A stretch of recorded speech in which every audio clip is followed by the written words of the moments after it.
sourd qui n'entend rien du tout. Tu t'en fous de Dieu, tu te moques de sa Bible, mais un jour, tu couleras de larmes pour tout cela.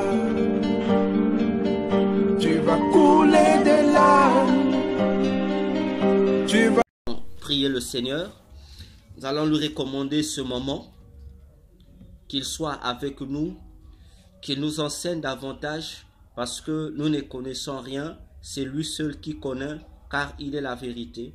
Élevons nos voix, recommandons-nous et ce moment au Seigneur. Prions notre Dieu. Seigneur Jésus, nous te sommes reconnaissants ce soir pour ce rendez-vous que tu rends possible. Puisque tu l'as rendu possible, nous nous recommandons à toi, Seigneur, comme des enfants, pour que toi, en tant que Père, tu puisses nous instruire ce soir pour la gloire de ton nom. Que ce moment nous soit béni, Seigneur, et favorable, Dieu, et que ton Esprit seul nous donne les aptitudes qui conviennent, Seigneur, aux disciples que tu attends. Saint d'Israël, donne-nous la capacité de mémorisation, la capacité de rétenance, afin que Dieu, nous ne soyons pas des oublieux. Ô Jésus, que ce qui sera partagé entre nous, Seigneur, soit conservé dans nos cœurs jusqu'à ce que tu viennes nous enlever. Aussi, Seigneur, nous recommandons la connexion entre tes saintes et puissantes mains. Père, que toute perturbation, Seigneur, soit vaincue par ton puissant nom, et que maintenant seul, Seigneur, ton nom soit magnifié au-dessus de toutes choses, pour la gloire simplement de ton nom, Jésus. Nous t'avons ainsi prié et nous disons Amen.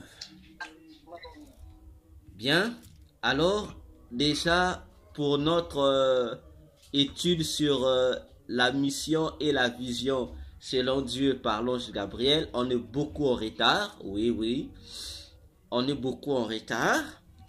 Bon, on avait réservé ça pour le dimanche, demain.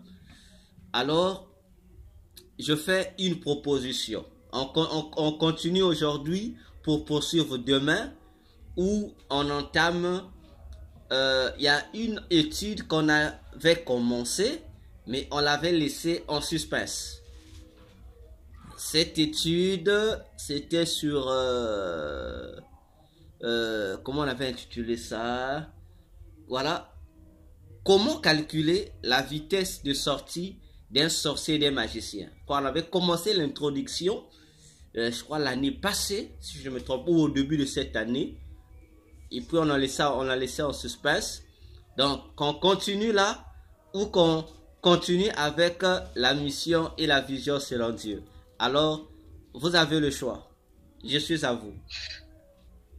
Moi, je dirais pour que nous restons dans la lignée des choses, qu'on continue avec la mission selon Dieu. Ok. Aujourd'hui et demain. D'accord. Pour qu'on en passe jusqu'à la fin. En tout cas, c'est ma proposition, c'est mon humble avis. D'accord. Maman, non, ça c'était maman Myriam. Maman Eliane? Je suis du même avis, docteur. D'accord. Gloire au Seigneur. Donc, nous poursuivons. Alors, la fois dernière, nous avons entamé la deuxième colonne, la colonne de la mission.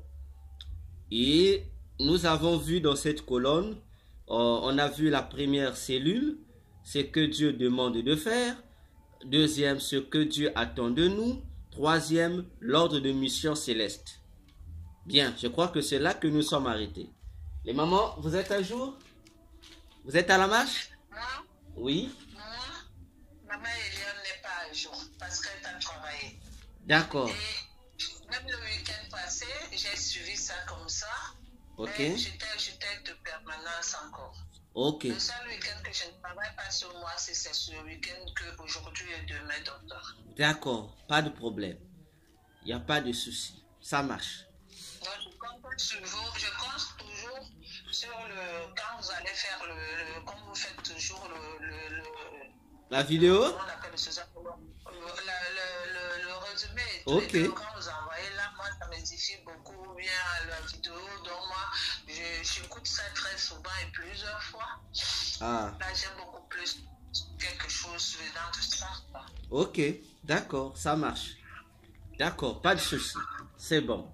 Alors, dans la quatrième cellule, donc après l'ordre de mission, donc nous sommes toujours dans nos cellules, donc vous faites une flèche pour indiquer la quatrième cellule.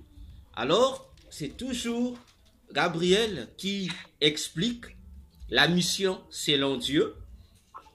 Il dit, après avoir expliqué que la mission selon Dieu, c'était aussi l'ordre de mission céleste, il dira que c'est l'outillage céleste pour réaliser le plan d'action de Dieu. Nous sommes là, c'est le contenu de la quatrième cellule. C'est l'outillage céleste. C'est l'outillage céleste pour réaliser le plan d'action de Dieu.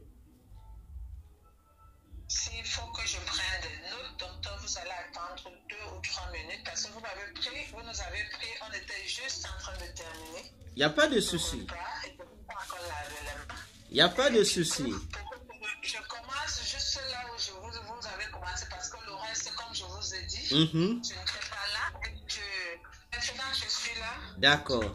Donc, pour une meilleure compréhension, l'ange Gabriel dit, toujours dans les différentes définitions qu'il donne à propos de la mission de Dieu, il dit, c'est l'outillage céleste pour réaliser le plan d'action de Dieu. Sachant que le plan d'action de Dieu, c'est la vision de Dieu. Alors, ici, il a expliqué des choses terribles. Bon, terribles, voilà. Je dirais terribles comme ça. Des choses terribles. Pourquoi j'appelle ça terrible? Parce que ce sont des choses...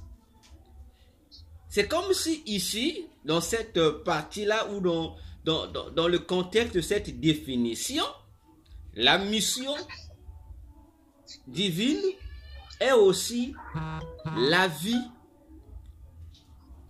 personnelle du mandaté ou du missionnaire.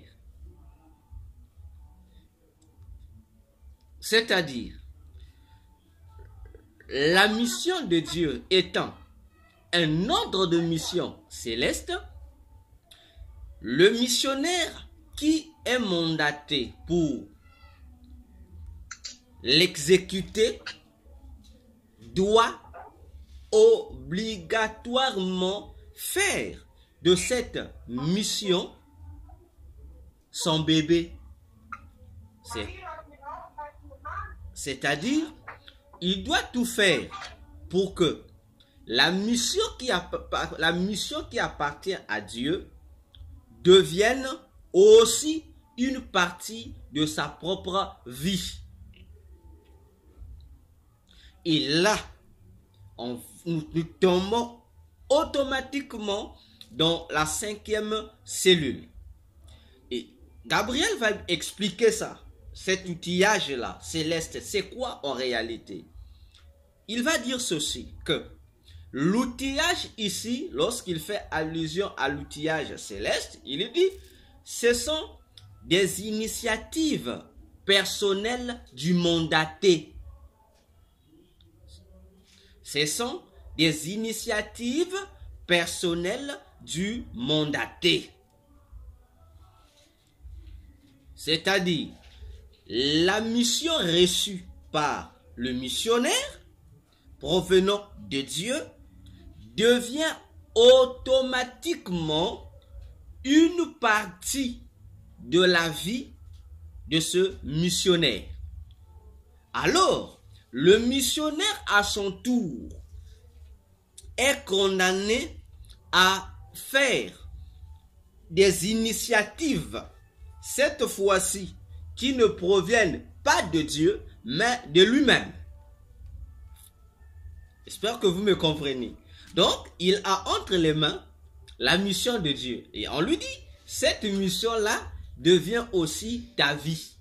Alors, lui, il est tenu au respect de mettre à jour des initiatives qui feront que la mission reçue puisse exécuter correctement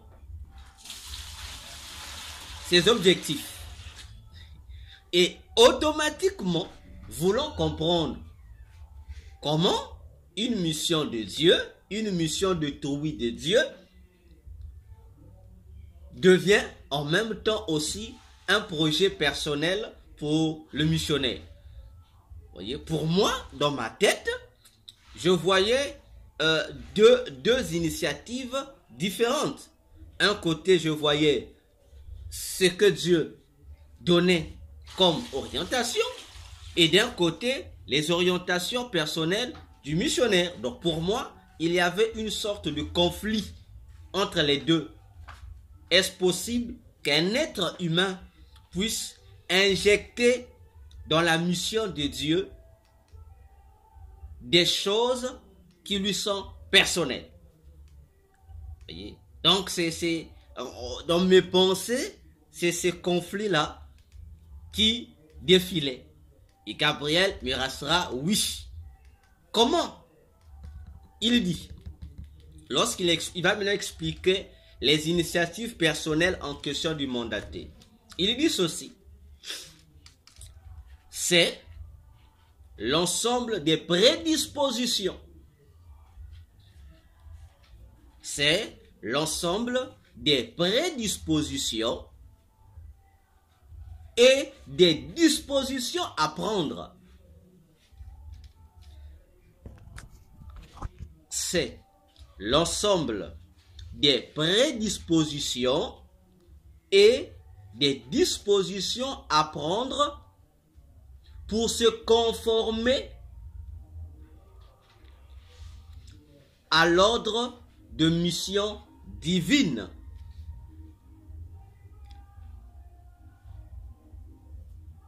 Apprendre pour se conformer à l'ordre de mission divine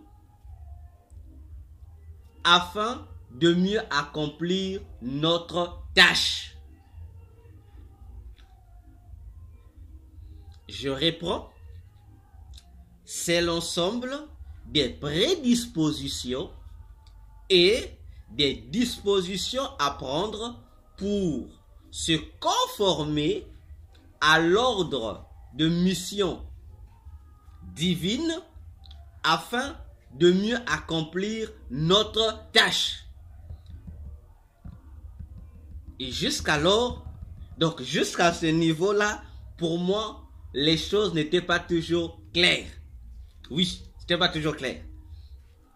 Parce que si les initiatives personnelles à prendre sont l'ensemble, disons, des prédispositions à prendre, d'une part, et d'autre part, des dispositions à prendre aussi, pour mieux accomplir, qui vont nous amener le missionnaire, c'est lui qui a reçu le mandat de Dieu, à se conformer à l'ordre de mission. Bon, ça me bouleversait encore. Comprenez mon émotion. Ça me bouleversait ces deux mots-là.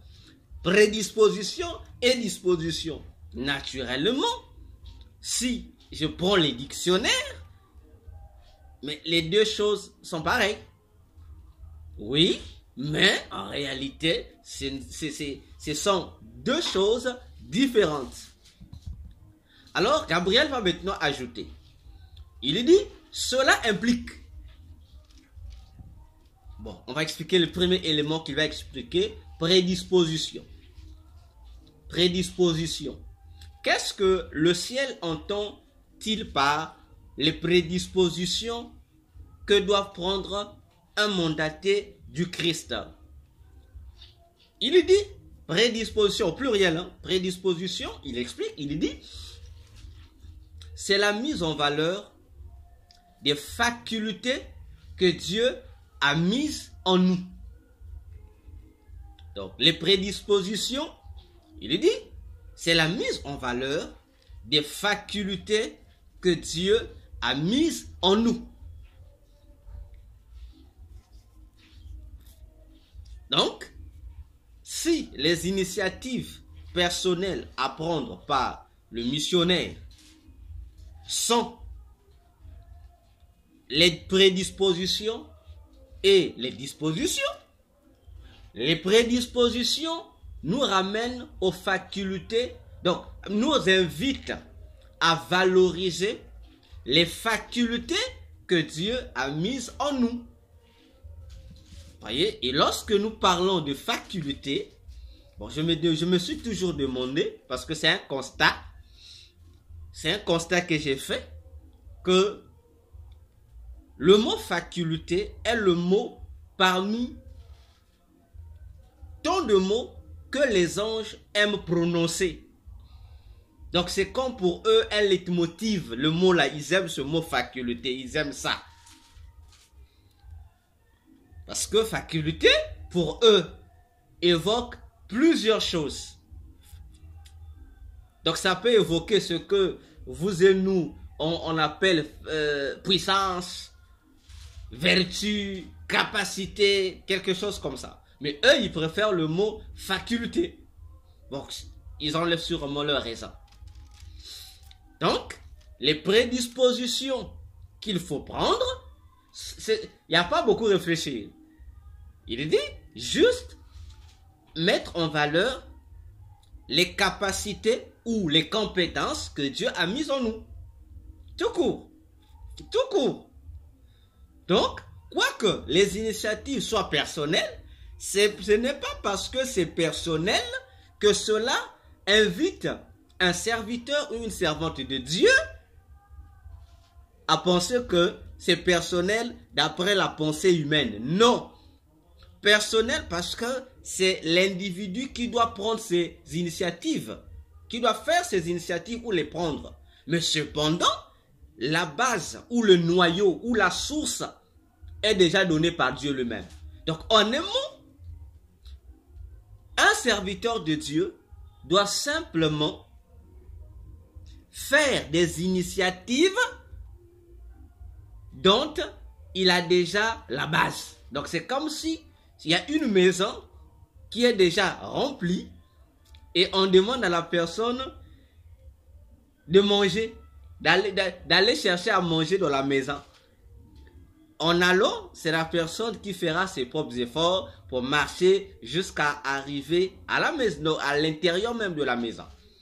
Mais la nourriture avait déjà été établie, planifiée.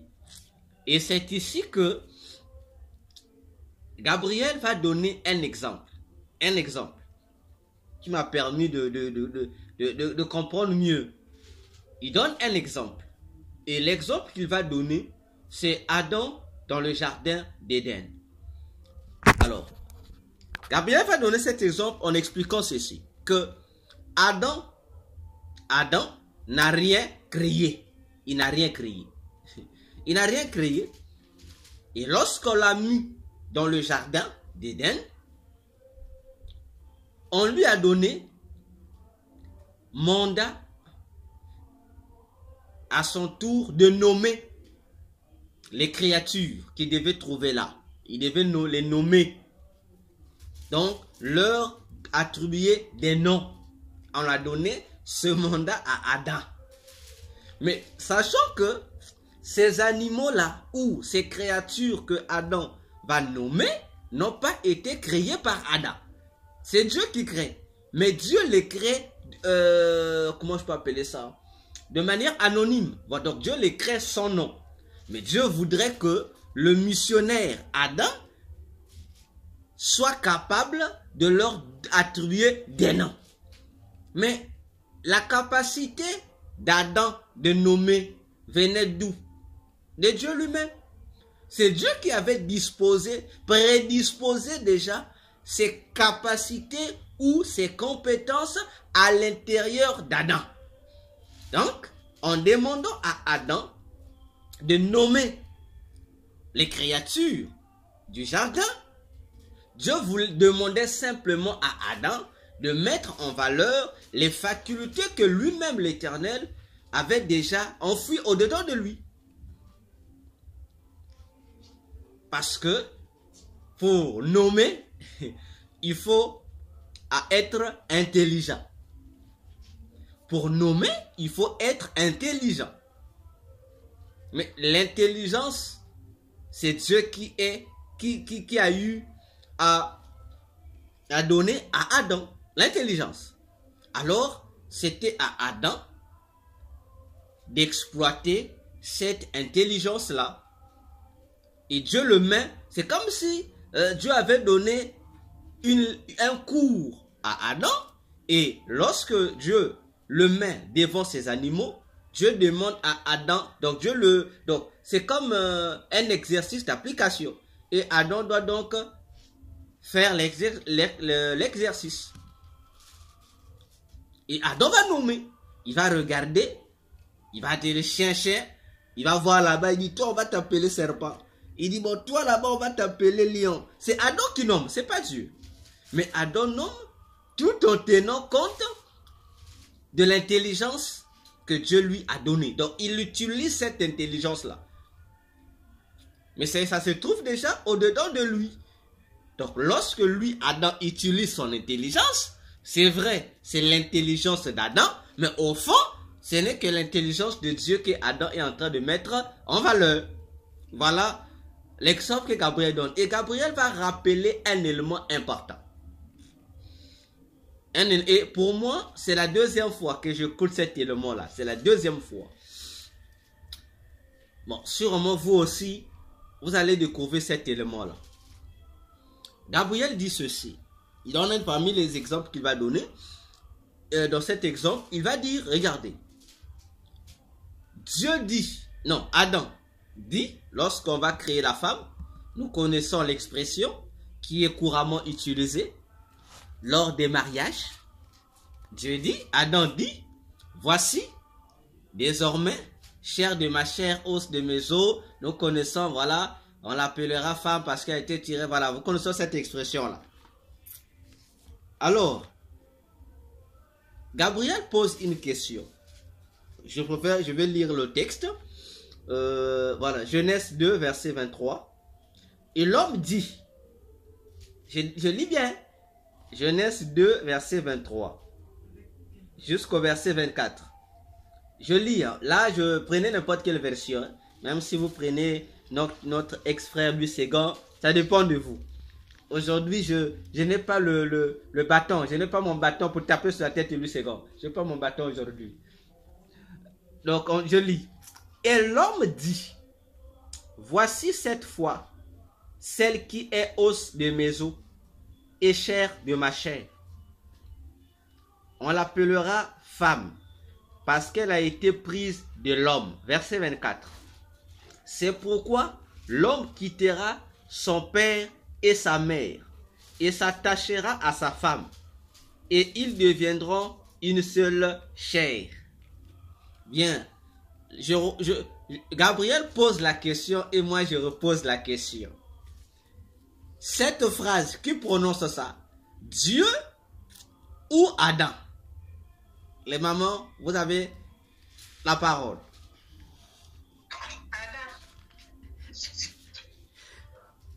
Ah, ça c'est maman Eliane qui parlait. Hein? Maman Myriam, vous êtes d'accord? Oui.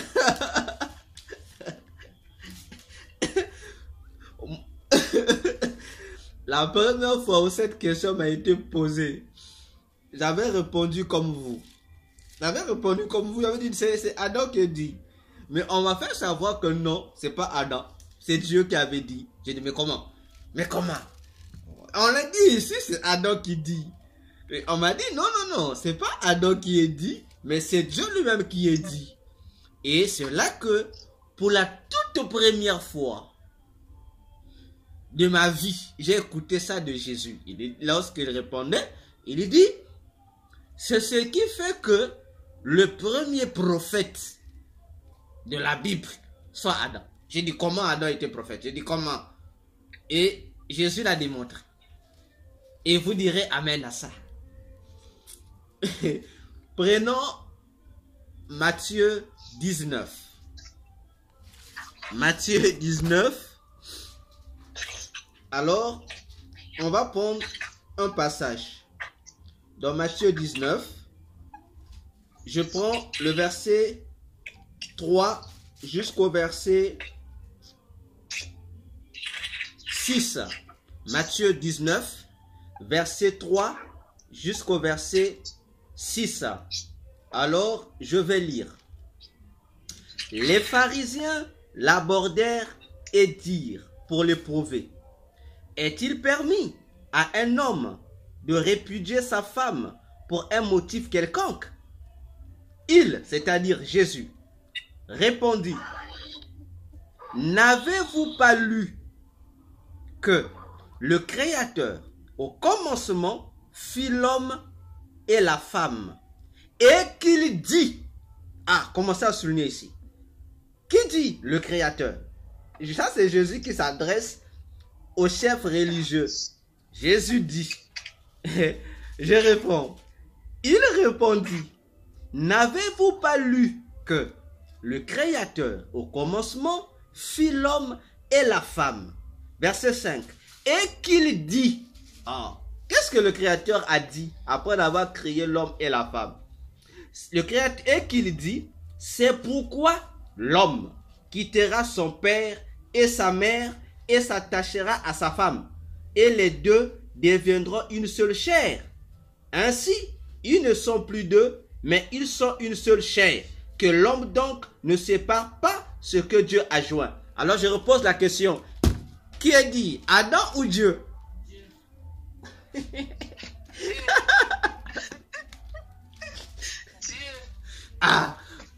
Voyons-nous, c'est bizarre, hein? Et vous remarquerez que dans Genèse, on a dit que c'est Adam qui a parlé. Mais Jésus dit non, c'était le Créateur qui avait parlé.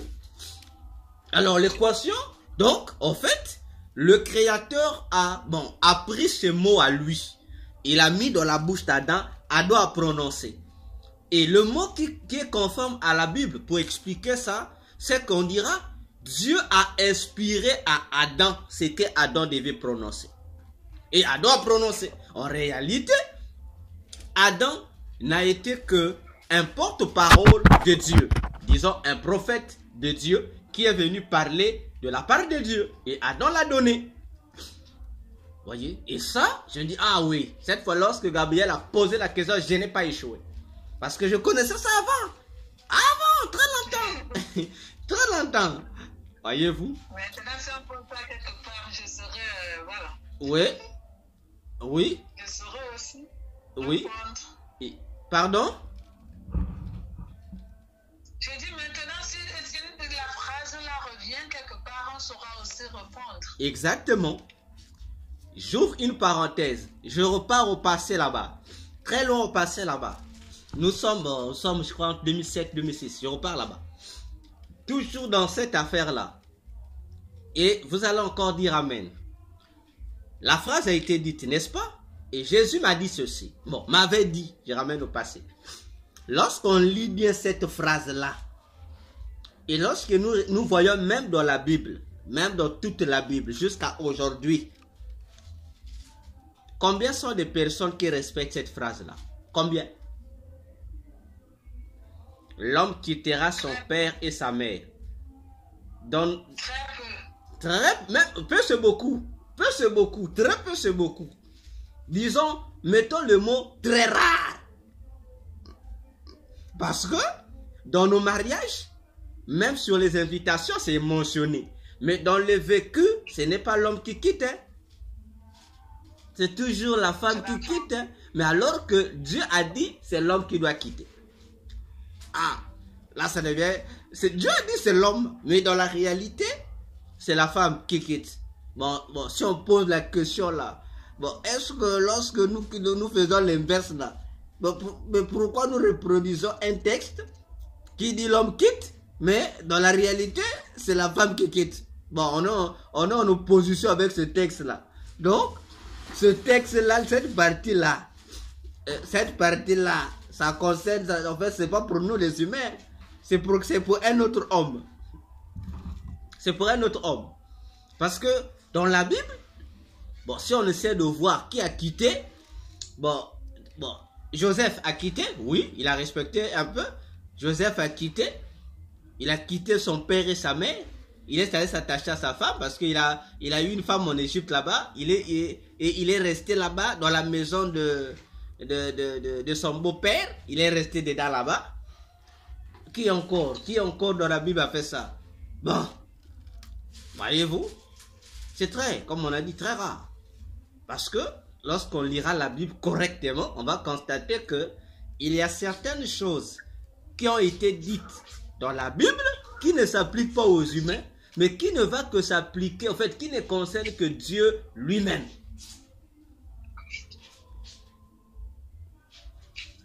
Et c'est en plus vrai. En tout cas, c'est en plus vrai. Je ferme la parenthèse. Donc, par cet exemple de Gabriel, j'ai compris, en fait, ce qu'il voulait dire.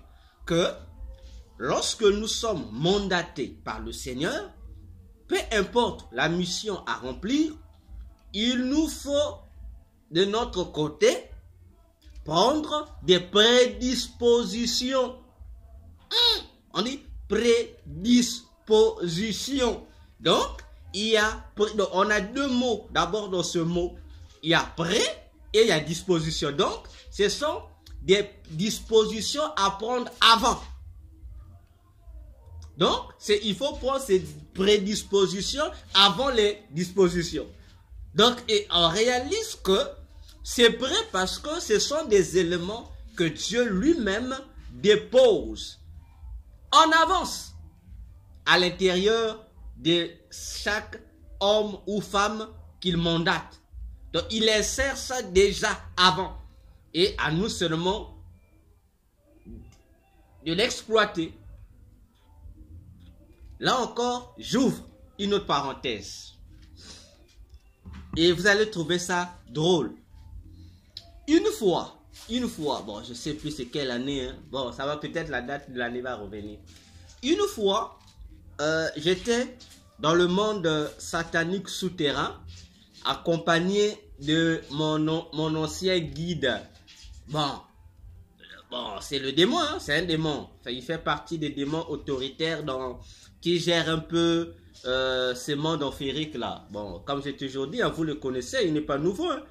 Si vous avez l'habitude de suivre les films des dragons, vous allez connaître cet esprit là. Bon, par exemple, dans le dessin animé manga, dessin animé japonais, Dragon Ball Z. Parce que vous faites toute la saga de Dragon Ball Z, en fait, c'est un dessin animé qui n'a pour mission que d'adorer ce démon-là, qui était mon guide là, le démon Shenron. Parce que c'est lui qui est le dragon de Dragon Ball Z là. Le dragon là, c'est lui. C'est lui. Donc, c'est lui en fait, c'est lui, ce dragon. C'est lui qui est honoré dans ce dessin animé là. Et c'est lui qui a été sélectionné par leur roi pour être mon guide, pour m'initier dans la magie, ce que eux voulaient que je sois.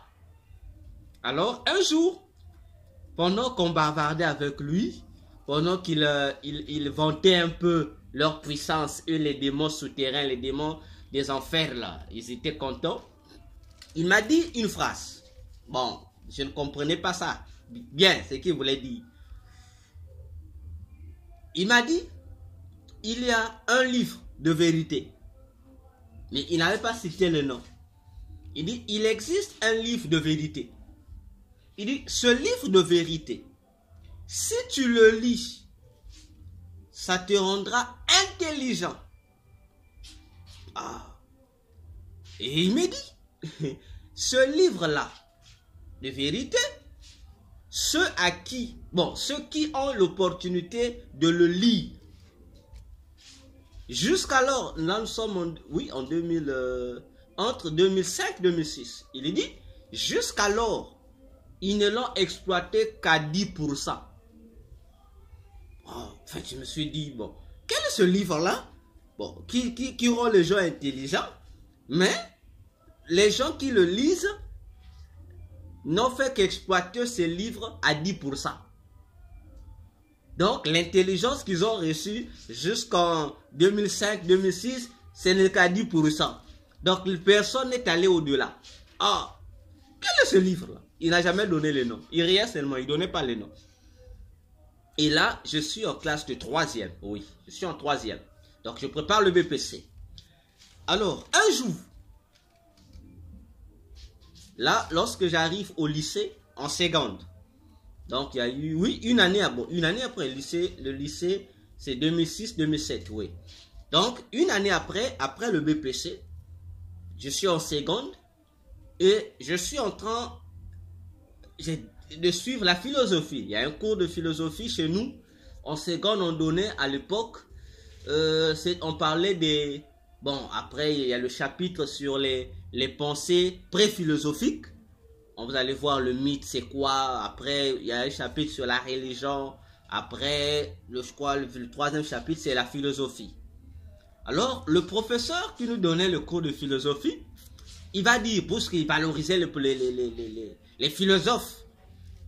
Alors, il va prononcer cette phrase-là aussi. Bon, il va citer d'abord le nom d'un scientifique qui avait prononcé ça. Il dit, vous savez, dans ce monde-ci, l'homme n'exploite son intelligence qu'à 10%.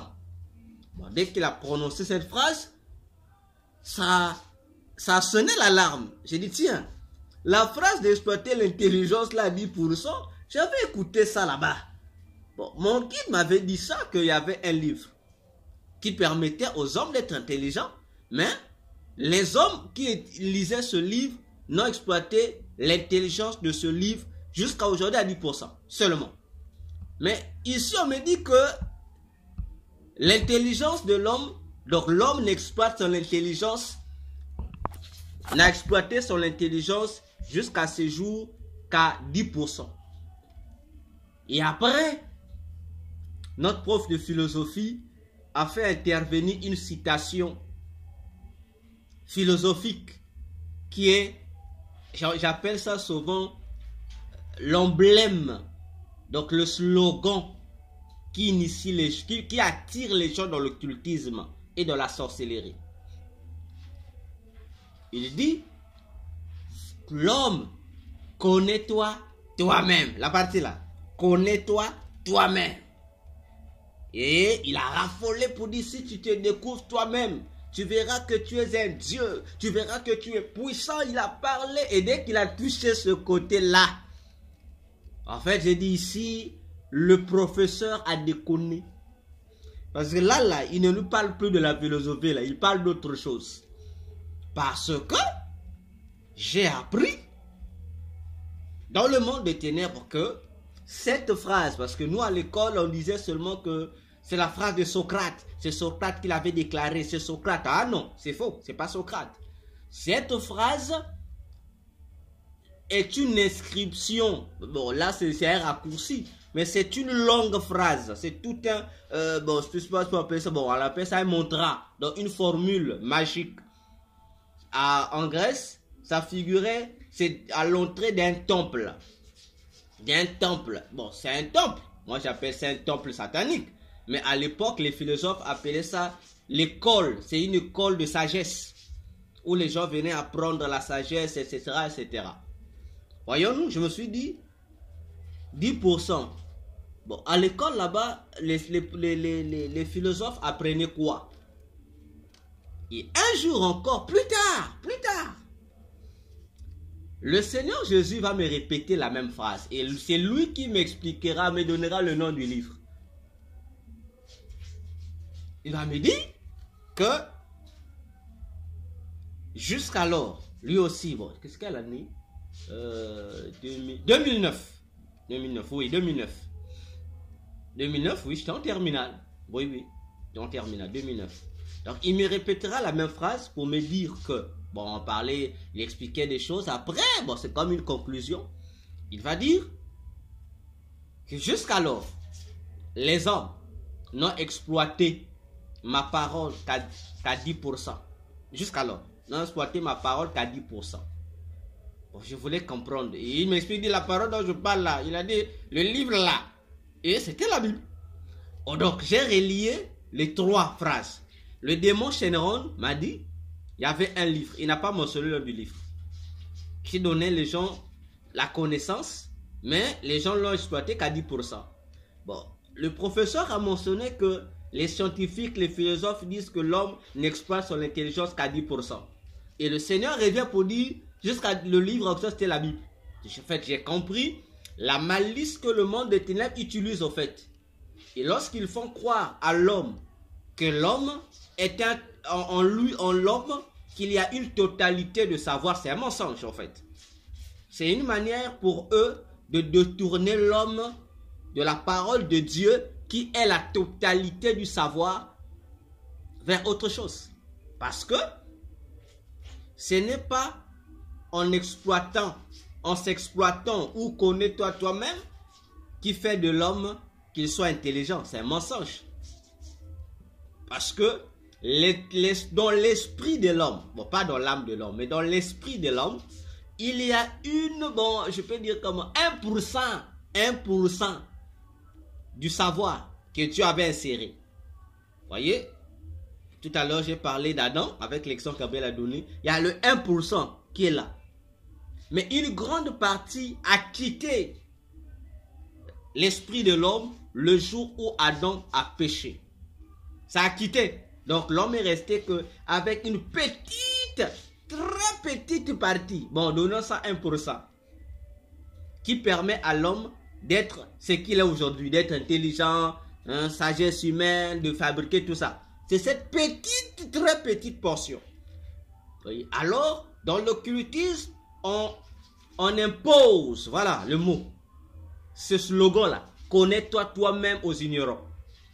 Et on va te faire savoir que si tu te connais toi-même, tu deviendras Dieu. Et oui, tu deviens Dieu, c'est ce qu'ils disent. Tu deviendras Dieu. Alors, une fois que l'humain écoute ça, il s'est dit, il devient Dieu. Et tenons-nous bien, l'idée qui vient à tout humain lorsqu'il écoute, tu deviendras Dieu. Donc l'idée qui lui vient à l'esprit là, donc la ressemblance de Dieu là, automatiquement la pensée va au Dieu de la Bible. C'est curieux quand même, hein? Même lorsqu'on, peu importe la religion de la personne, lorsqu'on lui donne la phrase là. Donc je ne sais pas si ce sont des projections qu'on l'injecte dans son esprit là. Donc la référence qu'on lui montre, c'est le Dieu de la Bible. Donc tu deviendras comme le Dieu de la Bible là. Donc les descriptions du Dieu de la Bible, c'est caractéristique. C'est ce qu'on balance dans l'esprit de l'individu. Et l'individu se réalise que, donc si j'applique la formule connais-toi toi-même, je deviendrai plutôt semblable au Dieu des chrétiens. Automatiquement, je n'aurai plus besoin de Jésus. Parce que là-bas, il s'est expliqué que Jésus, c'est un être humain qui a su appliquer le code connais-toi toi-même. Et c'est ce qui a fait de lui Christ. Donc Christ, ce n'est que la récompense de la découverte du principe connais-toi toi-même. Donc si toi homme, tu t'exploites toi-même, tu vas atteindre cette dimension-là pour devenir Christ. Et dans la fameuse leçon qu'on donne dans toutes les écoles mystiques sur les corps astro, bon, il monte, hein, c'est un mensonge. C'est un mensonge parce que dans le monde de Satan, il est enseigné que l'homme possède 7 corps. 7 corps. 7 corps, voilà. Donc 7 corps. Donc en dehors du corps physique, l'homme a encore 6 autres corps, mais tous les 7 corps qu'on appelle encore des corps astraux ou des corps spirituels ou des corps psychiques. Prenez ça comme vous voulez. On dit tous ces corps-là se trouvent où? On dit ce n'est pas hors de l'homme, ça se trouve à l'intérieur de l'homme. Voyez les mensonges du diable. Tout ça pour valoriser son faux principe, une fausse théorie de connais-toi toi-même. Donc on dit, on a le corps physique et donc à l'intérieur du corps physique, vous avez un autre corps, un deuxième corps. Bon, je vais citer ça pas en ordre. Un autre corps qu'on appelle le corps mental. D'abord le corps astral, voilà, le corps astral. À l'intérieur du corps astral, vous avez le corps mental. À l'intérieur du corps mental, vous avez le corps causal. À l'intérieur du corps causal, vous avez d'autres corps et à la fin, le dernier corps, c'est le corps qu'on appelle le corps bouddhique ou le corps atmique ou encore le corps christique. Bon, c'est lorsqu'ils sont devant un chrétien qu'ils veulent corrompre, ils appellent ça le corps christique. Mais sinon, le terme employé pour le 7e corps, ce n'est que soit le corps bouddhique ou le corps atmique. Et on dira, si Bouddha est Bouddha, c'est parce qu'il a atteint l'illumination. C'est là où est tiré le mot illumination. Ça n'a pas commencé avec les francs-maçons, non. Ça a commencé depuis l'Antiquité. Voyez-vous? Et lorsque l'humain, ignorant qu'il soit, tombe dans ce piège, automatiquement, il accepte d'être initié dans l'occultisme. Parce qu'il se dit lorsqu'il lit la Bible, même si au fond, dans la réalité, devant la foule, il vient nier la Bible, mais au fond, il copie. Il se dit, tout ce qu'on décrit sur Jésus-là. Donc, si moi aussi j'entre, je vais aussi obtenir ce corps christique, je serai comme Jésus. Voyez-vous? Et ça fait, c'est cette formule qui est utilisée alors que tout est faux à la base. Dieu n'a pas créé 7 corps. Non. Dieu n'a créé que 3 corps. Il y a le corps physique, il y a le corps de l'âme, c'est-à-dire il y a l'âme et il y a l'esprit. Il n'y en a que 3. Il n'y a pas 7, c'est faux. 1 Thessaloniciens 5, 23 le dit. Dieu a créé l'homme, corps, âme, esprit, et c'est ce qui fait que l'homme soit homme. C'est tout. Voyez-vous? Donc, mais l'occultisme a créé 7. Tout ça, ce sont des mensonges. Et on fait croire que donc, si l'homme exploite son corps physique, le corps physique va lui donner accès aux connaissances du corps astral, etc., etc. Alors que c'est faux. Il n'y a rien, ça n'existe pas. Il n'y a rien. Dans le corps physique déjà de l'homme, il n'y a rien. Dans le corps physique, il n'y a rien. Parce que le corps physique, c'est seulement, il n'y a que des choses inutiles dedans. La seule chose qu'il y a dans ce corps physique, il n'y a que l'énergie, une petite énergie de la divinité de Dieu. C'est tout. C'est cette énergie que les démons et leur chef, Satan, sucent pour se régénérer. Ah oui. En fait, ils ne sont pas puissants. C'est pourquoi, dans le monde des ténèbres, leur nourriture, c'est la chair humaine. Et leur boisson, c'est le sang de l'homme. Parce que dans la composition du corps physique, d'abord de l'homme, le reste de la divinité, bon, de l'énergie divine reste encore. Alors, que ce soit les anges, que ce soit les démons, les deux groupes là, les anges et les démons avant d'être démons, comme ils étaient aussi des anges, ils se nourrissent pour que eux ils soient ce qu'ils sont, des anges. Ils doivent se nourrir des énergies divines qui sortent du corps de Dieu. C'est comme ça que les anges se nourrissent. Et cette manière de se nourrir, cette énergie divine, c'est ce qui renouvelle les anges. C'est ce qui leur donne ce qu'ils sont. Alors, les démons, puisqu'ils ont été déchus, chassés du ciel, ils n'ont plus cette possibilité de se régénérer, de se nourrir. Ils n'ont plus la possibilité parce qu'ils sont déconnectés de Dieu. Donc, comme on pourrait dire, la source d'alimentation a été coupée. Alors, ils doivent donc chercher une autre alternative pouvant les maintenir vivants ou les régénérer. Et dans toute la création, l'unique créature qui a cette capacité-là, c'est l'homme, l'être humain. Parce qu'il a été créé à l'image et à la ressemblance de Dieu. Et c'est ce qui donne à l'être humain la capacité de contenir, bon, en biologie, on va appeler ça un résidu de cette énergie divine. Quoique l'homme soit déchu, mais il reste dans son corps, dans notre corps physique là, un résidu de l'énergie divine.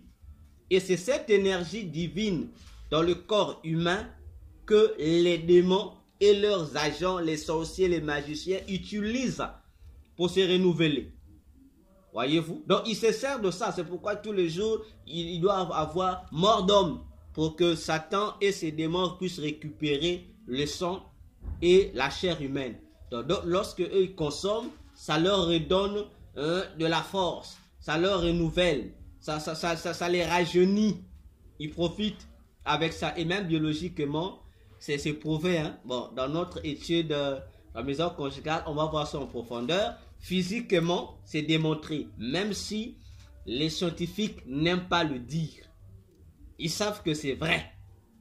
Dans notre corps de l'homme là, le corps de l'homme, si on le voit dans le microscope approprié, vous allez vous apercevoir que dans notre corps, il y a des petites étincelles de lumière qui sont émises. Oui. On est déçus. Bon, Dieu nous a laissé au moins, on peut dire, ce cadeau là. Donc le corps de l'homme là dégage une lumière, une petite lumière. Ça dégage ça. Les scientifiques savent, mais ils ne veulent pas le dire. Ça dégage parce que s'ils avouent ça, ça va confirmer le texte de la Bible. J'ouvre la parenthèse. Genèse nous dit que l'homme a été créé nu. N'est-ce pas? Il a été créé nu. Mais on se pose la question. Pourquoi et comment ils sont nus? Mais la Bible dit que eux ne savaient pas qu'ils étaient nus. Ah, mais on dit c'est bizarre. Mais comment? Qu'est-ce qui les empêchait de se rendre compte qu'ils sont nus? Ce n'est que lorsqu'ils ont péché, on dit encore même que lorsque leurs yeux se sont ouverts, ils se sont rendus compte qu'ils étaient nus. Ah, étaient-ils aveugles? Puisqu'on dit que leurs yeux se sont ouverts. Donc, avant, ils ne voyaient pas ou ils voyaient. Ah, la Bible est compliquée, hein? Non, la Bible n'est pas compliquée. La Bible est trop précise. Voyez-vous?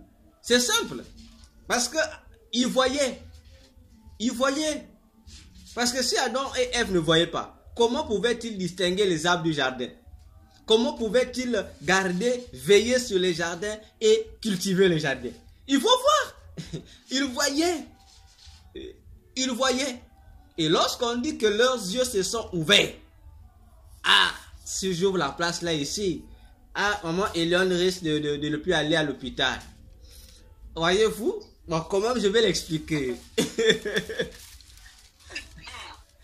Adam et Ève que nous connaissons là, lorsque la Bible dit que leurs yeux se sont ouverts, ah, attention, Adam et Ève ont été initiés.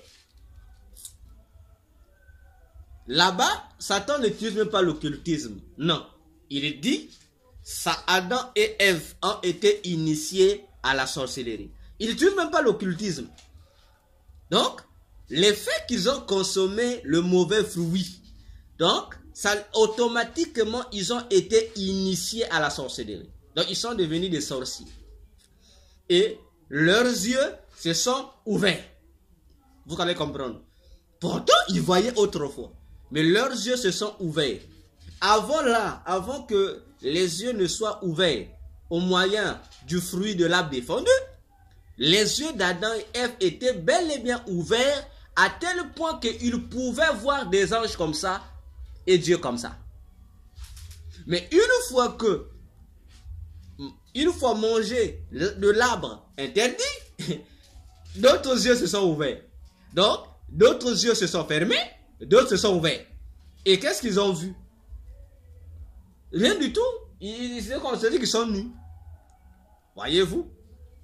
Et il a fallu que Dieu puisse créer quelque chose pour les désenvoûter avant de les chasser du jardin. Et le désenvoûtement, une longue histoire, mais ça se passe dans les jardins. Ça se passe dans le jardin. Et je vous laisse des pistes de réflexion. notez, rappelez-moi demain. Alors, Dieu, lorsque Genèse 3 dit, puisque chaque soir, Dieu descendait dans le jardin pour venir converser avec l'homme et la femme, sachant que Genèse 5, 1 jusqu'au verset 5 dit, lorsque Dieu a créé Adam, non, l'homme et la femme, Dieu a donné à l'homme le nom homme, il a aussi donné à la femme le nom homme. C'est-à-dire, Dieu appelait Adam, Adam, il appelait la femme Adam. Ok? Alors, réfléchissons. On dit, Dieu arrive au jardin, il appelle, il dit, Adam, Adam, où es-tu? Je vous repose la question. Réfléchissez, rappelez-moi demain. Il doit appeler qui? Puisque les deux portent un même nom, Dieu appelait qui?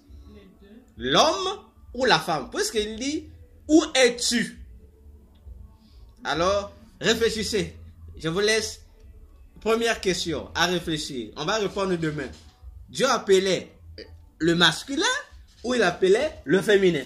Parce que si moi, le docteur, il a cité, je m'appelle Elion, et à côté, il y a une maman qui s'appelle Elion, Dieu nous donne tous les deux le même nom, et que Dieu se présente devant nous, il appelle Elion. Il appelle qui?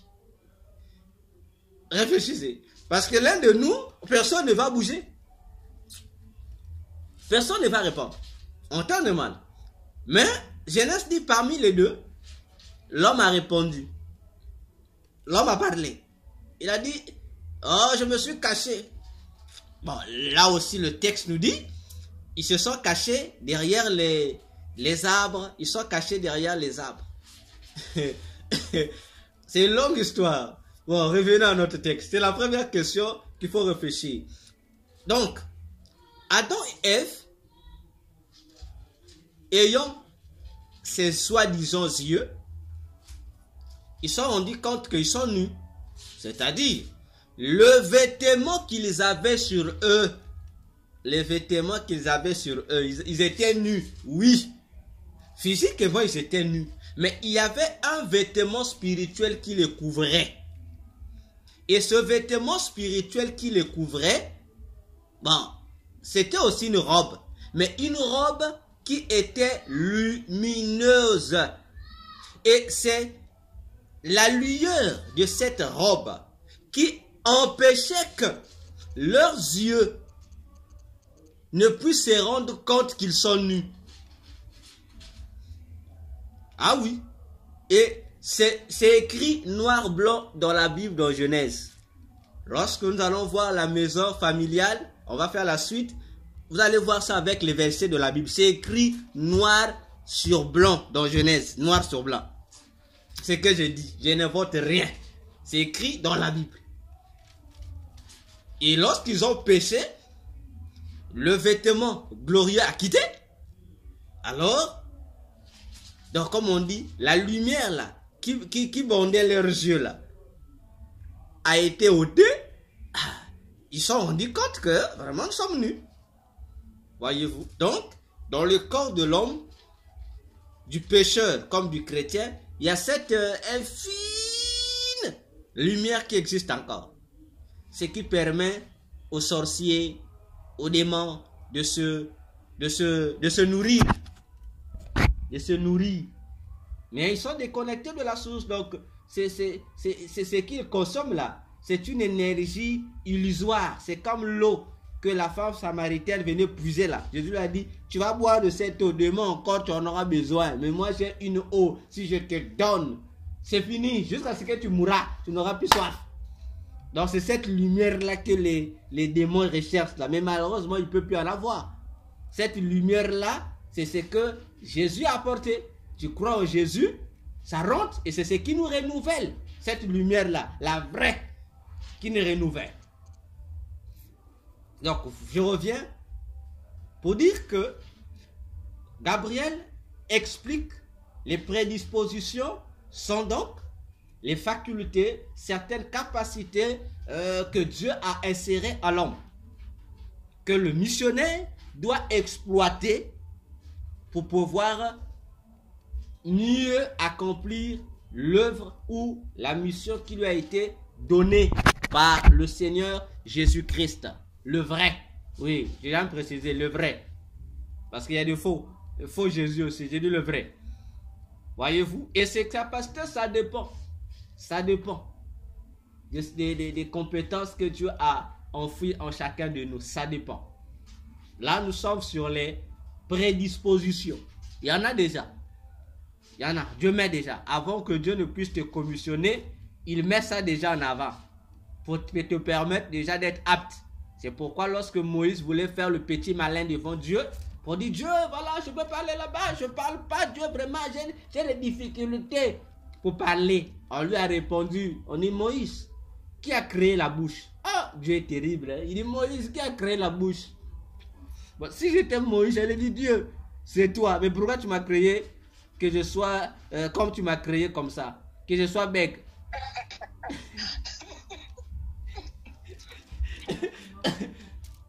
Voyez maman, quand même c'est, voyez, lorsque des fois je lis la Bible, je dis non, Dieu est curieux. C'est Dieu qui le crème bec, c'est Dieu. Bon, Dieu l'appelle encore pour lui donner une mission. Lui dit Dieu, je peux pas, j'ai un défaut, la bouche. Dieu dit, qui a créé la bouche? Bon, moi lorsque je lisais, je m'attendais par la suite que Dieu lui dise Moïse, bon, je te guéris. Non, Dieu l'a laissé comme ça. Dieu lui dit, c'est moi qui ai créé la bouche. Bon, reste comme ça. Il dit, Dieu dit, je prendrai mes paroles, je mettrai dans ta bouche et dans la bouche d'Aaron. Oh Dieu. Mais pourquoi Dieu n'a pas directement guéri Moïse? Dieu dit, moi, ton bégaiement, c'est pas mon problème. Dieu prend les paroles, il met dans la bouche. Donc Moïse, lorsqu'il parlait là, si. Dieu, c'est pas son problème. Moïse, tu dois communiquer le message. C'est ça Dieu. C'est ça Dieu. Donc, mais Dieu ne voyait pas Moïse. Maman. La question que je vous pose, alors si Dieu disait alors à Moïse, si Moïse disait à Dieu, pourquoi je fais cette mission, il faudra que tu m'apprends à parler couramment, donc que tu me guérisses de ma gaieté. Dieu n'allait pas accepter. Parce que son bégaiement là, ça fait partie des facultés que Dieu lui a données pour accomplir la mission. Parce que Dieu, qu'est-ce qu'il va faire? Dieu, pourtant, c'est même Dieu lui-même qui a appelé Aaron de l'Égypte pour rejoindre Moïse. C'est Dieu. Dieu pouvait prendre Aaron, qui était bel et bien intellectuel aussi en Égypte. Il dit à Aaron, bon, je te choisis, va directement. Mais non. Dieu va choisir Moïse parce que, Moïse connaissait les 4 coins de la maison royale. Ça, c'est le premier élément. 2. Moïse aussi était un grand initié dans la magie égyptienne. Il maîtrisait ça comme c'est pas permis. Et lorsqu'on dit comme ça, les pasteurs se fâchent. Mais Moïse était un bon sorcier. Oui, Moïse était un bon initié dans l'occultisme. 3e, son bégaiement là était important. Pourquoi? Parce que Moïse, qu'est-ce qui a fait qu'il puisse quitter l'Égypte? On dit parce que il a tué, il avait peur. Oui, mais non, la peur là, le crime qu'il a commis là, n'est venu mettre que l'huile sur le feu, venu accentuer quelque chose que Moïse redoutait. Genèse n'a pas expliqué ça, mais Hébreux 11 explique ça. On dit, Moïse a renoncé à son titre d'être appelé fils de la maison de Pharaon. Mais si vous lisez Exode, vous n'allez pas trouver ça. Hein? Ah oui, vous n'allez pas trouver ça. Mais ça existe. Hébreux 11, on parle. Alors, qu'est-ce qui s'est passé? Il est arrivé à un moment donné, Moïse, là où il vivait, parce que la Bible est, en tout cas, la Bible est claire. Et même le diable sait que la Bible est claire. La Bible nous dit, si on rentre lorsque les enfants d'Israël vont arriver en Égypte, c'est-à-dire Jacob avec tous ses enfants, Pharaon va leur donner le territoire de Goshen. Ils auront le territoire de Goshen. Nous connaissons l'histoire. Alors, le territoire de Goshen et un territoire où vivaient aussi la plupart des dignitaires de l'Égypte, y compris Pharaon. La plupart des dignitaires avaient des maisons là-bas. Donc c'est bon, aujourd'hui chez nous, on peut appeler ça des quartiers résidentiels. Bon, en Afrique, il y a des noms comme ça.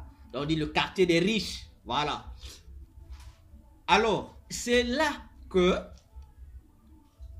Joseph, lorsqu'il va recevoir sa famille, etc., comme il était premier ministre en Égypte, donc c'est lui qui prenait les décisions majeures pour le fonctionnement de l'Égypte, il va donc placer 4 de ses frères dans les hautes fonctions de l'Égypte. Et ce que l'histoire n'aime pas dire, et que les satanistes s'efforcent à garder pour ne pas que les gens découvrent, c'est ce que Joseph a fait en Égypte. On ne dit pas. Joseph arrive, sachant qu'il est hébreu, il ne prie pas le même Dieu que les Égyptiens. Joseph va prendre son frère Lévi, le Lévi de la Bible là, le 3e fils de Joseph, de Jacob. Joseph va initier la construction de la première maison de Dieu là-bas en Égypte, le temple de Dieu. Joseph va construire ça, cette maison-là. Et cette maison qui sera construite pour Dieu, pas pour les Égyptiens, pour les Hébreux en Égypte, avait, c'est le passé, les mêmes dimensions que le temple que Salomon est venu construire. La même, comment je peux appeler ça?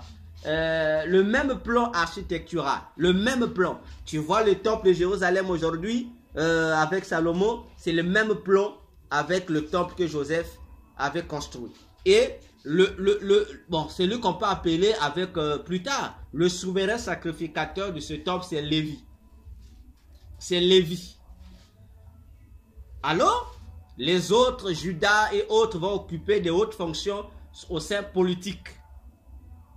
Alors, Moïse, lorsque nous connaissons l'histoire, dans la zone, donc dans le même temple, vivait toute la tribu de Lévi. Parce que ils ont été choisis pour être sacrificateurs, j'ai dit, bien avant même que Dieu puisse leur donner à Moïse. Donc sûrement, c'est Dieu qui avait déjà donné l'avance à Joseph pour l'interrogation. Mais Joseph avait déjà consigné ça, que Lévi et toute sa famille devraient gérer le temple, le culte de Dieu. Et Lévi et sa famille vivaient à l'intérieur de ce temple-là. Suivez-moi très bien. Et vous allez comprendre la guerre des Kémites, c'est-à-dire les religions des Noirs, aujourd'hui contre le christianisme. Vous allez comprendre d'où ça commence. Et lorsque Lévi va créer, Joseph va établir cela, Lévi et sa famille seront les premiers sacrificateurs de Dieu en Égypte. Et le Dieu des Hébreux, que nous appelons aujourd'hui Yahweh dans l'Ancien Testament, il était adoré en Égypte sous un nom.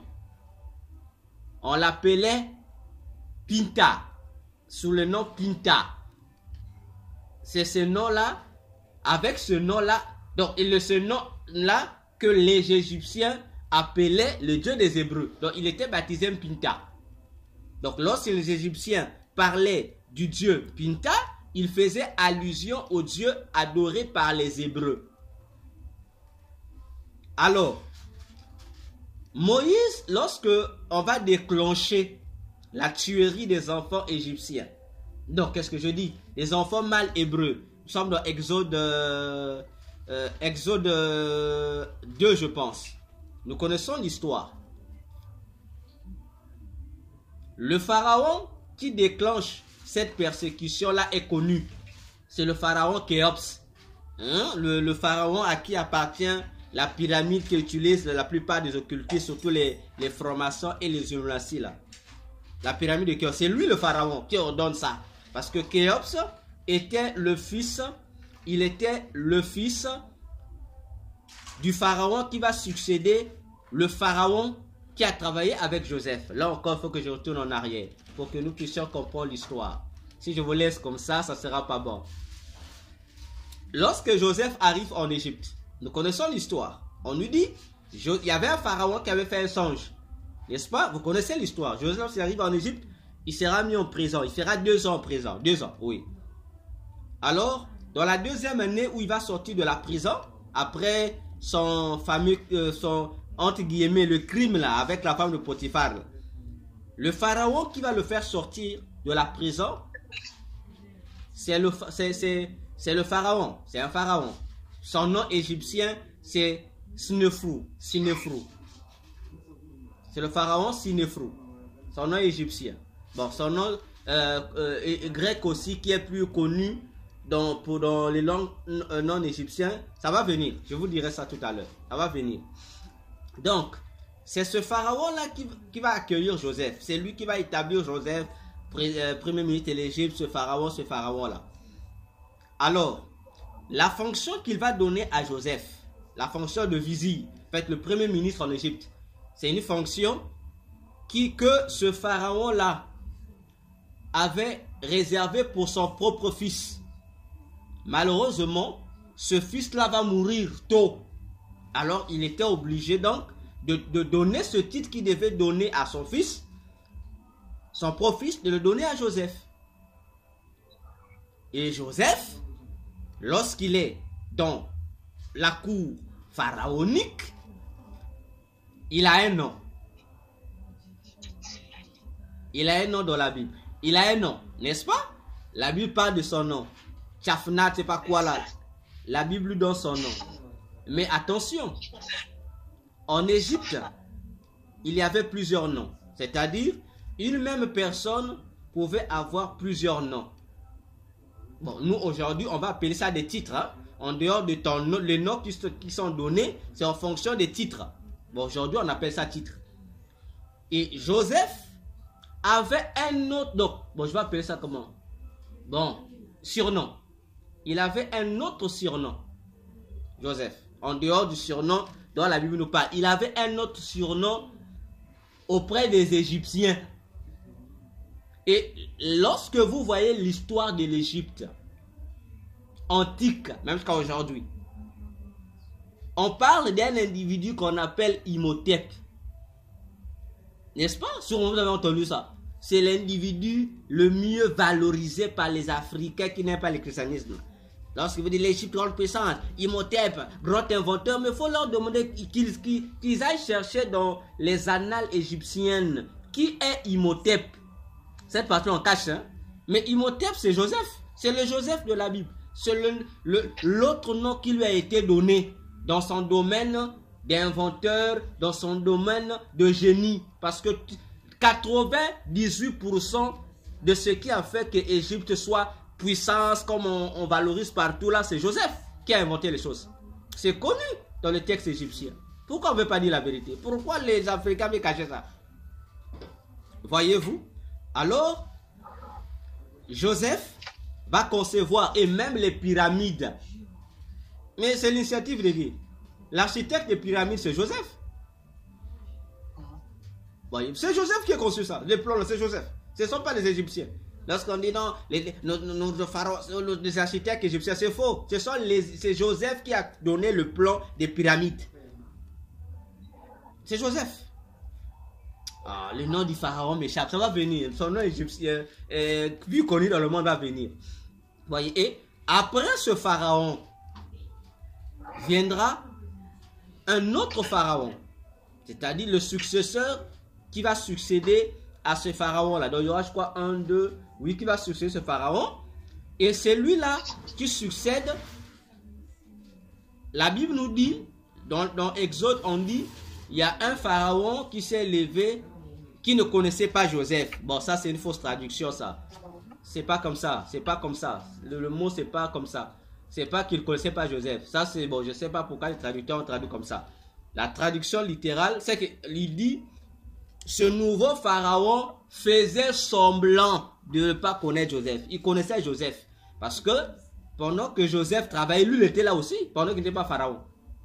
Voyez? Et Après lui viendra un autre pharaon. Et c'est ce pharaon-là, Saouré, qui va commencer à modifier les choses de Joseph.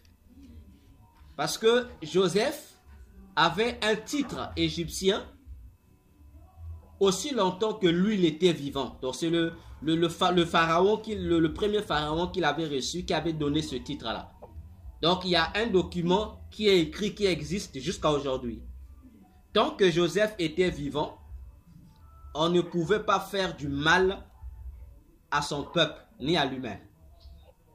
Alors, Joseph, chaque pharaon qui venait voulait créer des histoires pour faire souffrir le peuple de Joseph.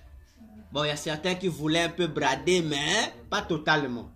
Et c'est le pharaon Saouré qui commence à démanteler tout ce que Joseph avait fait. Bon, pas enlever, mais s'accaparer de ça pour attribuer ça aux Égyptiens. C'est lui qui a commencé à foutre le bazar. Bon, malgré son bazar, la vérité est restée vérité. Et c'est comme ça que ça se passe. Alors,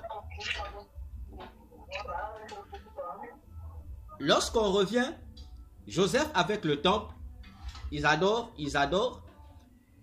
Exode explique clairement que il y a, lorsqu'on va essayer de tuer les enfants mâles, la maman de Moïse va aller jeter l'enfant, nous connaissons l'histoire, jusqu'à ce que elle va mettre la grande sœur de Moïse, Myriam, pour surveiller la destination du panier. Mais la maman là vivait où? Dans le temple, non? Dans le même temple, dans le même temple de Dieu. Elle vivait là, c'était leur habitation. Elle était lévite. Alors, la fille de Pharaon vivait où? Mais dans le même secteur. Dans le même secteur, la fille de Pharaon. Là aussi, je vais expliquer.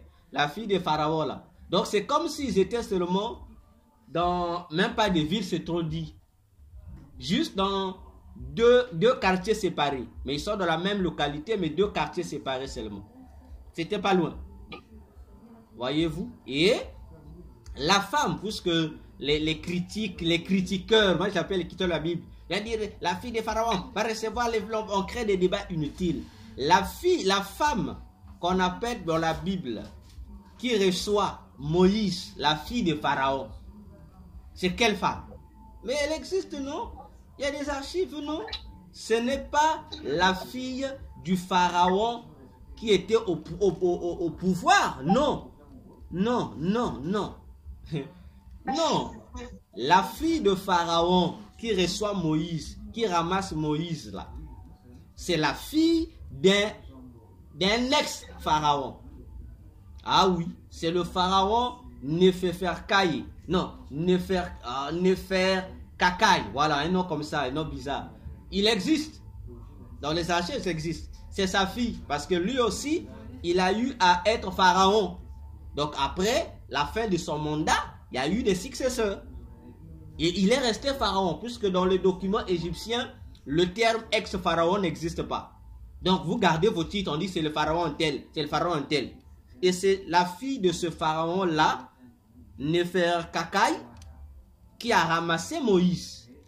Mais à l'époque, son père n'était plus le pharaon du trône, mais il est resté au titre de pharaon. C'est le pharaon qui a été un peu bon. Hein? Bon, pas bon, il était généreux avec les Hébreux. C'est sa fille qui ramasse Moïse. Et on remettra Moïse à sa propre mère, pour que la propre mère puisse éduquer Moïse. Et la maman de Moïse, pendant que Moïse grandissait dans la maison de Pharaon, apprenait à son enfant les choses hébraïques et la connaissance du Dieu hébraïque. C'est même écrit dans la Bible. Ce n'est que plus tard, lorsque Moïse va atteindre, je crois, l'âge entre 11 ans ou 12 ans, Moïse a vu Lévi. Oui, Moïse a vu là. Moïse a vu Lévi. Il l'a vu parce que Moïse a été initié dans les choses de Dieu, dans le temple de Pinta par Lévi, le troisième fils de Jacob. Et ce n'est que lorsque Moïse va grandir, va atteindre peut-être entre 11 ans ou 12 ans, que Moïse va aller vivre dans la maison de la fille de Pharaon, c'est-à-dire pas la fille du Pharaon qui était au trône, mais de l'ancien Pharaon. Donc, de 1 année jusqu'à 12 ans, Moïse a passé sa vie auprès de son peuple, dans le temple. Et lorsqu'il quitte le temple, il va dans la maison de Pharaon, de l'ancien Pharaon. C'est là qu'on va le préparer à la royauté aussi. Et on va l'enseigner toute la magie égyptienne. Moïse était, comme je dis, un bon sorcier. Il connaissait. Et ce n'est que plus tard, quelque chose va se passer. Parce que les prophéties égyptiennes annonçaient. Je peux répondre à la question de maman qui a posé tout à l'heure la question sur Moïse. Les prophéties égyptiennes, d'après eux-mêmes les Égyptiens, annonçaient que, puisque à la mort du pharaon qui a travaillé avec Joseph, les pharaons qui venaient là mettaient l'Égypte à terre. C'est-à-dire, c'était des pharaons dictateurs qui ne s'occupaient pas du peuple. Et la famine et toutes les réalités que nous décrions aujourd'hui dans le pays commençaient à se répertorier là-bas. Alors, donc le peuple égyptien aussi se sentait donc dans l'insécurité. Ils avaient besoin d'un libérateur égyptien. Lorsque le pharaon Kéos va aussi réduire le peuple hébreu en esclave, donc on se retrouve devant deux peuples habitant un même pays, mais qui ont deux attentes différentes. Les Hébreux, dans la souffrance, attendent que Dieu envoie un sauveur. Les Égyptiens aussi, qui désapprouvent le règne de ce pharaon qui est dictateur, attendent un sauveur promis par les divinités égyptiennes. Et les divinités égyptiennes promettaient que un sauveur devait venir libérer l'Égypte de la dictature des mauvais pharaons. Et ce sauveur avait un nom, on dit il s'appelait Horus, qui devait venir libérer. Donc les Égyptiens attendaient Horus pour les libérer des dictateurs égyptiens. Les Hébreux attendaient le sauveur qui viendrait du Dieu d'Abraham, qui devait les délivrer de leurs oppresseurs, le pharaon. Alors Moïse lui-même, il y aura une guerre qui va commencer à s'effectuer au-dedans de lui, entre son titre de grand maître occulte et son identité en tant qu'hébreu, jusqu'à ce que le Seigneur va se révéler à lui. Il va voir Christ, il va voir, et c'est là que commence maintenant sa guerre. Il va maintenant chercher comment fuir la maison de Pharaon pour éviter ça. Parce qu'il savait que si lui, Moïse, venait dire à Pharaon ou au Pharaon, bon, moi, vous êtes en train de me préparer pour succéder, pour être le prochain Pharaon, mais voilà, je réalise le Dieu des Hébreux. Le Dieu des Hébreux là, que voilà, les individus là, s'est révélé à moi. Moïse avait 1000 chances d'être lapidé, d'être tué par le Pharaon.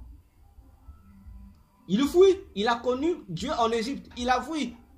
Et lorsqu'il tue encore, il est allé défendre l'Hébreu, le crime. Il a dit, je ne peux pas rester ici. Et un mandat d'arrêt avait été donné contre lui.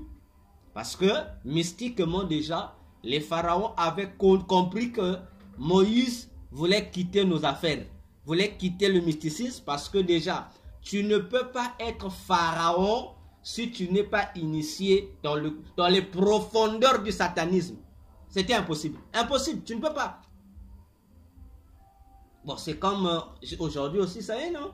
On dit, tu ne peux pas être chef du village si tu n'es pas sorcier. C'est impossible.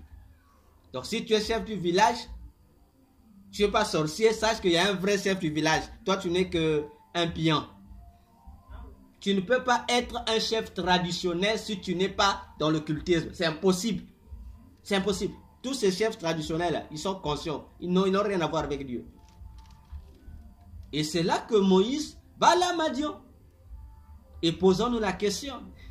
Madian là-bas, il va retrouver un Jéthro. Mais Jéthro servait qui? On dit, il était aussi sacrificateur de Madian. Mais Jéthro servait qui? Jéthro servait le même Dieu qu'Abraham. Là-bas à Madian. Et c'est même lui qui va encore aider Moïse à comprendre certaines choses de Dieu. C'est pourquoi, si vous remarquez dans Exode 3, lorsque Moïse va monter sur la montagne, une fois que Dieu va dire, je suis le Dieu de ton père, de tes pères, Abraham, Isaac. Il dit, Moïse fléchit aussitôt. On dit, pour comment? Mais on se pose la question, mais comment? Mais aussitôt, il a compris. Mais parce qu'il avait déjà rencontré ce Dieu dans ses expériences spirituelles. Il avait déjà connu ce Dieu en Égypte. Voyez-vous? C'est pourquoi, donc s'il refusait, il ne pouvait. Donc tout ça, ça faisait partie de ses atouts. Alors, son bégaiement était aussi un atout important dans sa mission. Il devait repartir là-bas pour montrer à Pharaon que Pharaon, voilà, le bègue est revenu. L'homme qui ne sait pas parler là, il est revenu.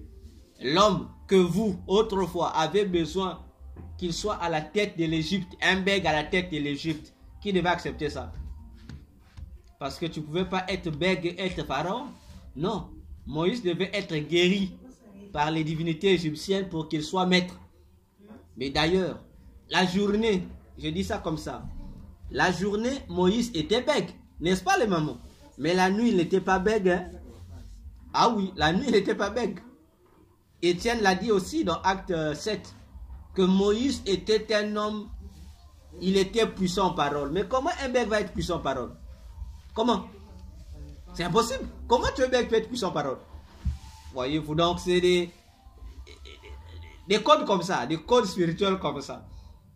Il avait compris et Dieu le renvoie là-bas pour lui dire, va voir ceux qui devaient t'initier là, que malgré mon bégaiement, mais je peux être puissant sans vos divinités.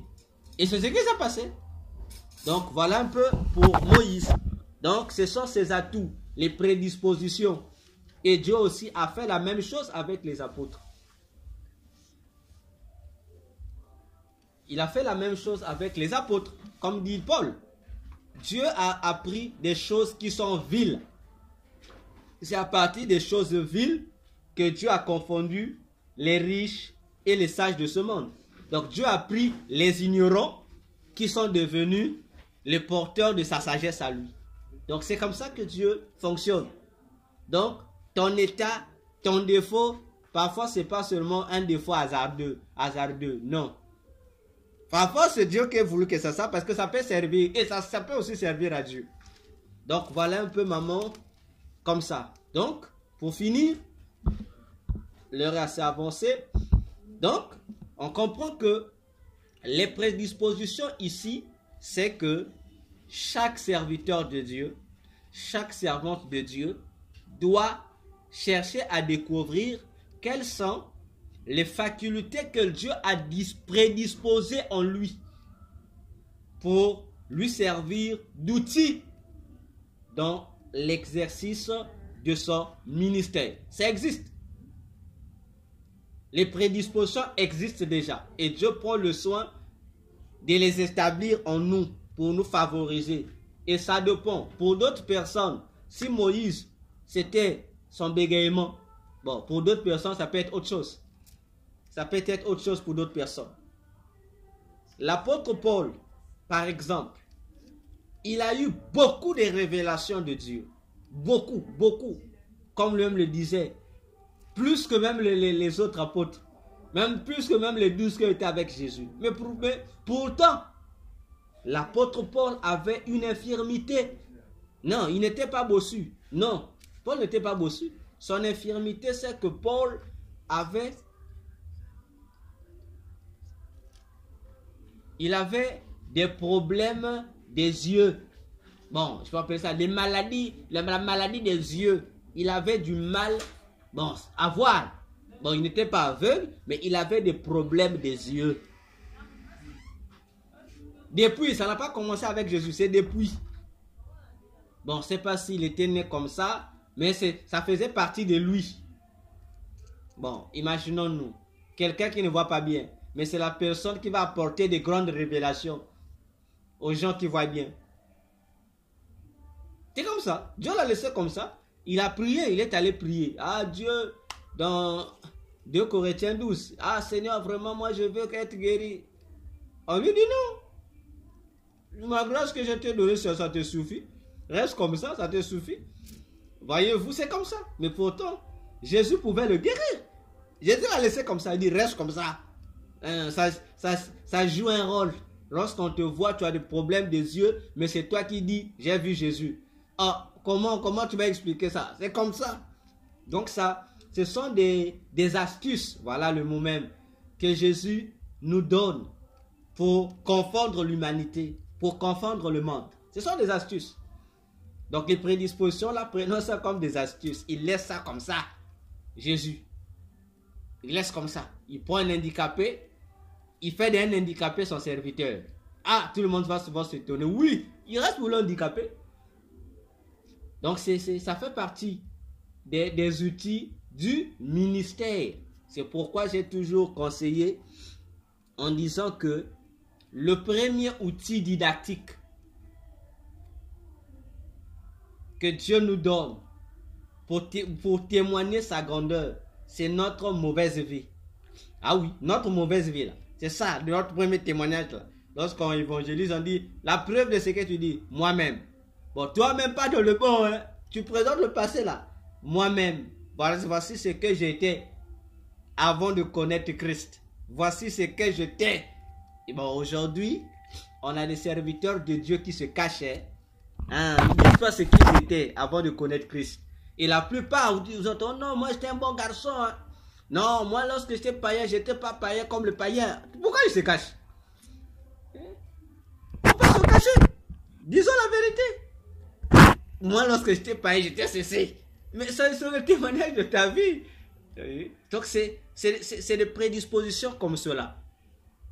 Donc voilà, je m'arrête ici. Je crois que demain, nous allons continuer avec les dispositions. Qu'est-ce que Gabriel entend par la disposition? Et on saura faire la différence entre les prédispositions et les dispositions. Voilà, je m'arrête là. Alors, je vous laisse la parole, les mamans, si vous avez des questions à poser. Je pense que c'est demain qu'on va continuer demain parce que beaucoup de questions que on pouvait avoir ou je pouvais avoir, je ne parle pas de Myriam, elle parlera d'elle-même. Vous avez expliqué ça déjà. Quand vous parliez, vous expliquez au même moment. Donc, c'est ça. Je ne sais pas, quelque chose, le pharaon que vous parlez, c'est le pharaon Anaton. Pardon? Le pharaon que vous parliez, qu'il a nommé Joseph, là, c'est le pharaon Anaton. Akhenaton? C'est Akhenaton ou Arnaton? Non, Akhenaton, oh non, Akhenaton, il vient après. Akhenaton fait partie des pharaons, je crois, entre la 17e, 18e ou 19e dynastie. Le pharaon qui a recueilli Joseph fait partie c'est le pharaon de la 4e dynastie. C'est le premier pharaon de la 4e dynastie. Oui. Ah oui, je pensais que lui s'appelait Arnaton. Non, Akhenaton, c'est un bandit. C'est un voleur, Akhenaton. C'est un bandit. Parce que c'est lui que les Africains disent. Il paraît que les puissants de la Bible sont des prières d'Akhenaton. C'est un mensonge. C'est Akhenaton qui a copié auprès de la Bible. Ce n'est pas les puissants qui ont copié, mais c'est Akhenaton qui a copié. C'est une longue histoire. C'est pourquoi les religions des Noirs n'aiment pas la Bible. Ils prétestent que la Bible a copié ces Égyptiens, alors qu'ils oublient que ce sont les Égyptiens qui ont copié chez les Hébreux. Voilà. Donc demain c'est à partir de quelle heure, docteur? 9h toujours. Donc chez vous c'est 10h. Chez vous c'est 10h. Oui. Comme ça je doser. Voilà. Quant à moi, je crois que je vais encore les notes qui ont été faites ici, je vais encore relire et si vous le permettez demain, s'il y a encore une question, je pourrai encore revenir. D'accord. Sur la proposition d'aujourd'hui. D'accord. J'ai une question à poser, mais avant, quel était le nom hébraïque de Joseph? C'est le de Moïse. Le nom hébraïque de Moïse, c'est Moshe. Oui, C'est Moshe. En fait, c'est les Hébreux. En fait, Moïse est un nom égyptien. Oui. Voyez? Donc, la seule différence qu'il y a entre Moshe et chez les Égyptiens, ce n'est que, je peux appeler ça quoi? Parce qu'on est, chez les Égyptiens, c'est Moses. Chez les Égyptiens, c'est Moses. Bon, Moses, hein, comme Moses. Mais chez les Hébreux, c'est Moshe. C'est tout. C'est ça la différence seulement. Mais docteur, c'est la fille du pharaon qui lui a donné le nom de Moses. Oui. C'est la fille là qui l'a baptisé ici. Elle donne le nom de l'enfant 8 jours après la naissance. Donc ça veut dire qu'elle avait déjà son nom avant qu'on ne le jette. Non, sûrement. Bon, ça dépend puisque l'enfant a été jeté avec 3 mois déjà. Bon, parce que s'il avait déjà 3 mois, lorsque sa maman, sûrement, il avait son nom. Sûrement, Moïse avait déjà un nom, son nom à lui. Bon, peut-être que la maman n'a pas voulu donner les noms parce que la nomination des noms à partir du 8e jour, bon, ça c'est un élément qui est venu plus tard puisqu'il y a, comment on pourrait dire ça? Les lois et traditions juives ont également évolué. Si on compare avant la loi, c'est-à-dire avant Exode 19, que Dieu donne des lois, il y avait certaines traditions qui s'effectuaient avant avec les Abraham, qui se sont retrouvées dans la continuité du vécu d'Israël, et il y a d'autres noms. Voyez-vous, il y a d'autres noms, parce que dans Moïse, bon, peut-être que ses parents avaient un nom, peut-être qu'il faut aller voir du côté des comment on appelle ça, des traditions juives, peut-être qu'il avait un nom. Mais sinon, que ça soit sur le plan mystique ou quoi, l'unique nom qui est connu de Moïse, c'est ce nom-là. C'est ce nom-là. Okay. Bon, peut-être que ses parents n'ont pas voulu donner un nom ou on ne sait pas. Ou peut-être il y avait un nom, point d'interrogation. Merci. D'accord, maman. Bien. Soyez abondamment bénis. Merci beaucoup. Merci.